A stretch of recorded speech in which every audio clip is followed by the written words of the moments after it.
Salut beauté! Maintenant que tu connais la couleur idéale pour sublimer tes yeux, je vais te montrer comment sculpter ton regard pour un résultat harmonieux. On va commencer par regarder l'inclinaison de tes yeux. Si tu as les yeux droits, ça veut dire que le coin interne et le coin externe de tes yeux sont alignés. Dans ces cas, tu vas pouvoir utiliser ton fard sur l'intégralité de ta paupière et en dessous de l'œil, comme tu peux le voir dans le schéma en gris. Et tu vas pouvoir également travailler ton eyeliner au coin externe de ton œil pour pouvoir étirer ton regard, comme tu peux le voir dans le schéma illustré par l'eyeliner orange. Si tu as des yeux ascendants, ça veut dire que tu as des yeux qui sont naturellement liftés, ton coin externe de l'œil va être plus haut que le coin interne. Ici, l'objectif, ça va être de redresser ton regard.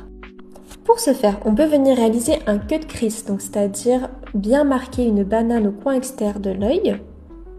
Tu vas également pouvoir maquiller la paupière inférieure en ras de cils pour venir alourdir le tout, comme sur le schéma en gris.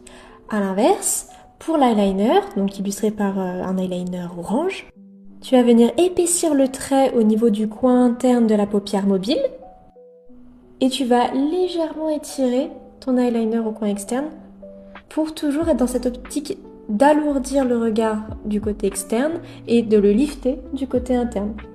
Pour cette première possibilité, tu vas beaucoup jouer sur les ombres, donc avec des couleurs foncées. A l'inverse, pour la deuxième possibilité, on va plutôt travailler avec des couleurs claires, des paillettes qui vont apporter de la lumière. Et à ce moment-là, on va apporter l'intensité au coin interne de l'œil, comme tu peux le voir sur la photo, ce qui va également permettre d'attirer l'attention et donc de le redresser en donnant plus de volume à cet endroit. Et toujours pour alourdir le coin externe, on va travailler le ras de cils de la paupière inférieure et on va travailler un eyeliner légèrement descendant. Donc pour les connaisseuses, on va parler de puppy eye makeup, donc littéralement l'œil de chiot. Et si vous cherchez de l'inspiration, vous pouvez regarder du côté des douyin makeup. Ensuite, il existe des yeux descendants. Dans ce cas, ça veut dire que le coin externe est plus bas que le coin interne de l'œil. Là encore, vous avez plusieurs possibilités. Soit vous allez davantage travailler les couleurs sombres pour vraiment redresser votre regard en travaillant votre eyeliner, comme c'est le cas avec un cat eye makeup, donc littéralement un œil de chat, où l'objectif ça va être d'étirer l'eyeliner et surtout d'allonger et remonter l'œil vers l'extérieur. Et pour un effet plus dramatique, vous pouvez également tracer la prolongation de votre eyeliner en direction du coin interne de l'œil pour créer une pointe. Si vous cherchez un effet plus naturel pour pouvoir remonter le coin externe de votre œil, dans ce cas vous pouvez utiliser des paillettes sur la paupière mobile, travailler un petit eyeliner de félin au coin externe et surtout avec une ombre à paupières un peu foncée, vous pouvez tracer un petit croissant de lune au-dessus de votre paupière mobile et ça va permettre d'apporter une certaine cohérence et de redresser votre regard. Comme vous pouvez le voir avec le petit croissant gris sur le dernier schéma. Pour illustrer mon propos, j'ai repris le travail d'une maquilleuse sur les réseaux sociaux que j'aime beaucoup, qui s'appelle Jenny Bogler. Donc je vous laisse constater comment ces différentes techniques peuvent affecter l'harmonie de votre maquillage au niveau des yeux. Après l'inclinaison des yeux, on va regarder la disposition de la paupière. C'est-à-dire que si on a une paupière mobile de taille standard, on va pouvoir maquiller la paupière mobile et au-dessus du pli paupière. Ça va nous permettre de pouvoir agrandir le regard. Ensuite, si votre pli paupière est très bas, donc c'est-à-dire que vous avez une paupière mobile qui est très petite où vous n'avez pas d'espace, comme c'est le cas avec les monopaupières, pour que le maquillage se voit, on va être obligé de venir maquiller au-dessus du pli paupière. Et là encore, ça va nous permettre d'agrandir notre regard. A l'inverse, si on a une grande paupière mobile, dans ce cas on a beaucoup de place. On va pouvoir venir maquiller essentiellement en ras de cils et on va monter jusqu'au pli paupière, mais on ne va jamais le dépasser pour justement réduire l'intensité du regard qui est déjà très important.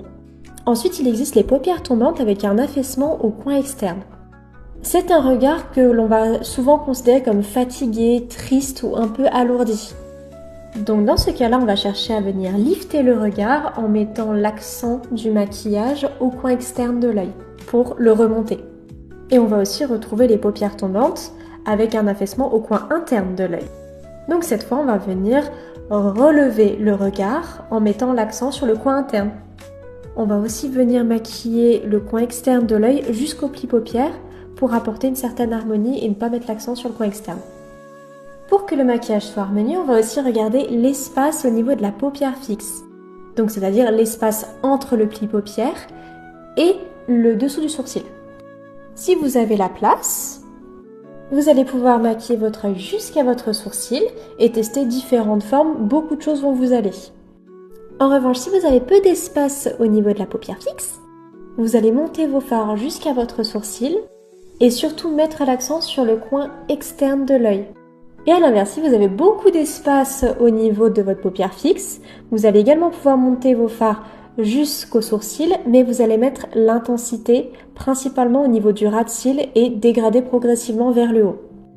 Donc si je récapitule, on va réaliser un dégradé horizontal, donc c'est-à-dire de l'intérieur vers l'extérieur de l'œil pour les petits espaces au niveau de la paupière fixe. Et à l'inverse, pour les grands espaces, on va réaliser un dégradé vertical, donc c'est-à-dire qui part de la ligne des cils vers le creux de la paupière et que l'on va fondre et estomper jusqu'au niveau du sourcil.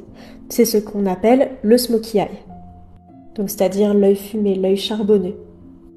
Donc pour illustrer tout ça, je vous ai remis quelques exemples avec des maquillages qui suivent ces concepts et à l'inverse ceux qui ne les suivent pas et qui paraissent moins mettre la modèle en valeur. Et le dernier point à prendre en compte pour un maquillage harmonieux, c'est l'écart disponible entre les deux yeux. Si l'écart est standard, ça veut dire que la distance entre les deux yeux est à peu près égale à la largeur d'un œil. Si l'espace est plus petit, dans ce cas les yeux sont rapprochés, et si l'espace est plus grand, dans ce cas les yeux sont éloignés. Si vous avez un écart standard, vous pouvez maquiller l'intégralité de l'œil. Si vous aviez les yeux rapprochés, dans ce cas je préfère travailler le coin externe de l'œil. Et si vous avez les yeux éloignés, on va beaucoup travailler le coin interne de l'œil. On va même pouvoir faire un peu de contouring au niveau du nez. On va travailler un petit peu le coin externe pour pas trop étirer le regard. Et vous pourrez mettre l'accent sur la première moitié de la paupière mobile. Voilà, maintenant vous savez tout sur les différentes techniques de maquillage. Je vous laisse constater l'application de ces différents concepts sur les merveilleuses modèles de Jenny Vogler.